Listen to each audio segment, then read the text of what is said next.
वसीम भाई हैं मुल्तान से। अस्सलाम वालेकुम रहमतुल्लाहि वबरकातुहू। मुफ्ती साहब की बारगाह में सवाल है कि फौतगी हो जाती है, मर्ग हो जाती है, तो उसको जो नहलाते हैं तो उसका जो पानी होता है नहलाने वाला, बाज़ औक़ात लोग जो है ना घर में वो खड्डा सा निकाल लेते हैं तो उसको फिर बाद में दफन कर देते हैं पानी को, और जो उसके मतलब के कपड़े वगैरह होते हैं वो भी उतार के उसमें डाल देते हैं। तो आया कि वो अगर मिसाल के तौर पे घर में पक्की जगह है, घर में वो खड्डा वगैरह नहीं निकाल सकते हैं, तो क्या उसका पानी बाहर बहा सकते हैं या नहीं बहा सकते हैं?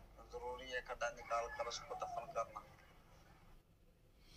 अस्सलाम वालेकुम रहमतुल्लाहि व बरकातुहू। वसीम भाई, ये ज़्यादातर माहौल जो है वो देहात के इलाकों में अब भी मौजूद है, लेकिन शहर एरिया जो है चूँकि यहाँ पे तो ये ऐसी सहूलत मौजूद नहीं है, तो वहाँ पे तो जब भी मुर्दे को गुस्ल दिया जाता है, मैयत को गुस्ल दिया जाता है, तो उसका पानी जो है वो उन्हीं नालियों में जाता है। जब वो ज़िंदा नहाता है तो तब भी तो उन्हीं नालियों में जाता है।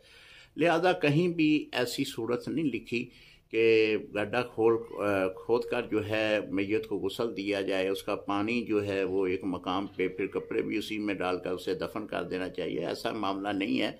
अगर आप मैयत को गुस्ल दिलवा रहे हैं या दे रहे हैं, तो इस सूरत में अगर मैयत से जुदा होने वाला पानी जो है वो नालियों में जाता है, जिस तरह कि वो ज़िंदगी में गुस्ल किया करता था तो पानी नालियों में ही जाता था, अब वो फौत हो गया तो पानी नालियों में ही जाएगा।